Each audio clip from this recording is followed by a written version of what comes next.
group exercise, something that was funny to me that I only recently sort of started realising what was going on.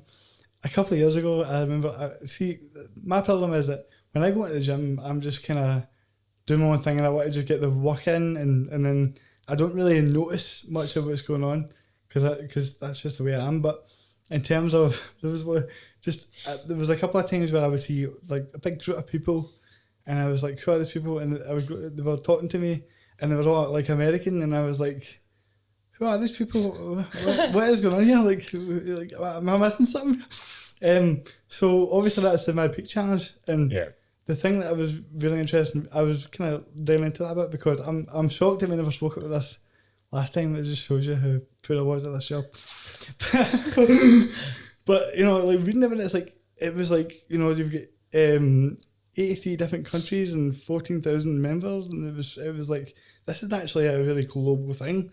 And I can tell you that from the fact that the amount of messages I got from the peakers last night was unbelievable. Like I was like it was just such a crazy, you know, passionate community of fitness. It's such a big community. Like it literally is global, all over the world, and it, like the way I'd kind of describe it, it's a global community, like dedicated to helping themselves and helping others. So when you sign up to the Peak Challenge, you get a year's worth of like workout programming, you get nutrition, you get yoga. This year we've added mindfulness to it, and then at the same time you're helping raise money for our chosen charities. 5 million.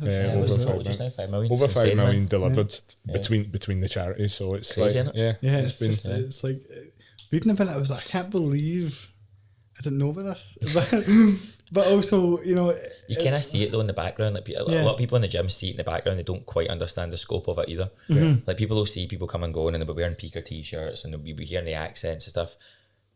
But I don't think they realise the actual scale, and looking back over the years, like how much money it's actually raised for charity and how much it's actually done for charity. Like it kind of goes on and not in the background in EDA, but it's very much there. Do you know what I mean? It's a real part of it, and it's not until you actually have a look, you're like, oh my God, this is really quite a big thing, you know, and you open it up, and again with the charity and the balls and the exercises and even the hikes and everything that they do, there's definitely some depth there, isn't there?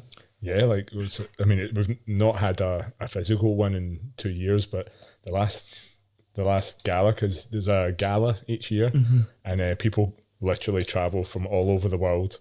It's like a 2-day event. There's a fitness side, so we'll deliver the fitness side. And then last year there was a walk through, what's the hill in Edinburgh? Is it King Arthur Street? Yeah, so we literally... Shame on you. I know.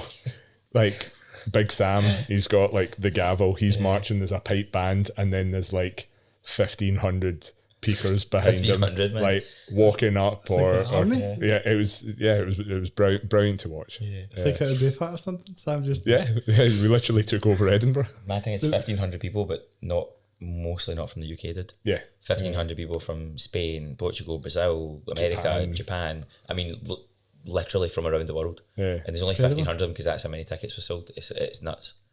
So how did Everyday Athlete actually get involved in this? Because I know Sam runs it, and so like it was right at the start. I mean, we're talking between 2014 and 2015. Sam just comes to us and basically says he wants to raise money for a charity that was close to him.